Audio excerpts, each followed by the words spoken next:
นี่คือเป็นภาพบริเวณทางขึ้นพี่น้องนี่คือทางขึ้นวัดพาเพิ่งแล้วมื้อนี้ยังครูจะซาเพิ่นโทรให้มาหาเพิ่นได้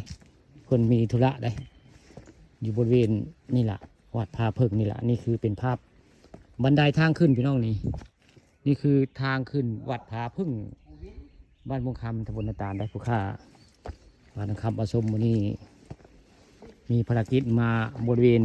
วัดพาพึ่งได้นี่แหละคือเป็นวัดพาพึ่งแต่นี่ทางขึ้นเพิ่นได้นี่อาจารย์เปาเลยสร้างราวบันไดลีดอันนี้ไว้อันนี้มวยพื้นผู้กายได้อาจารย์เปาเพิ่นสร้างแล้วก็เรียกแล้วเพิ่นก็ง่ายประมงใหม่ได้นี่คือเป็นทางขึ้นวัดผาพึ่งบ้านม่วงคำนะครับแต่เจ้าสร้างแต่งไว้สูงได้ทางขึ้นบันไดผาพึ่งนี่กันนี่สูงได้นี่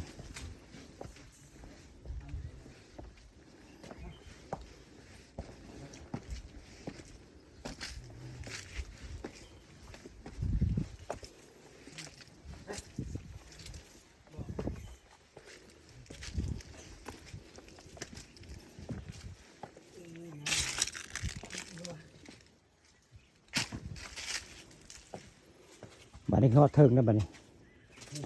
สิมีศาลาสวยงามได้หมงนี่ศาลา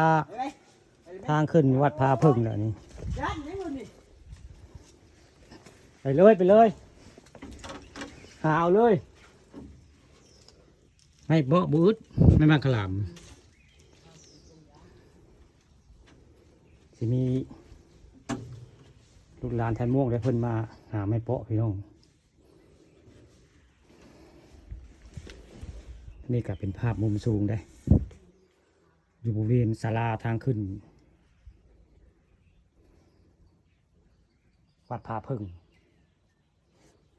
ด้านหน้าก็เป็นภูเขาบ้านม่วงโคกลางได้บ้านม่วงโคกลางเป็นภูเขาสวยงามได้เรียนลงไปก็คือทางขึ้นมาได้รถผู้ข้าขับมามันจะไปจอดทางใต้พอดีสูงได้มองอยู่บริเวณต่ำนะใต้ไปก็มิตรส่วนยางเขาเจ้าได้นี่ทางหน้าก็เป็นภาพของนาโซได้ผมนี่คือเป็นศาลาทางขึ้นวัดป่าพึ่งแล้ว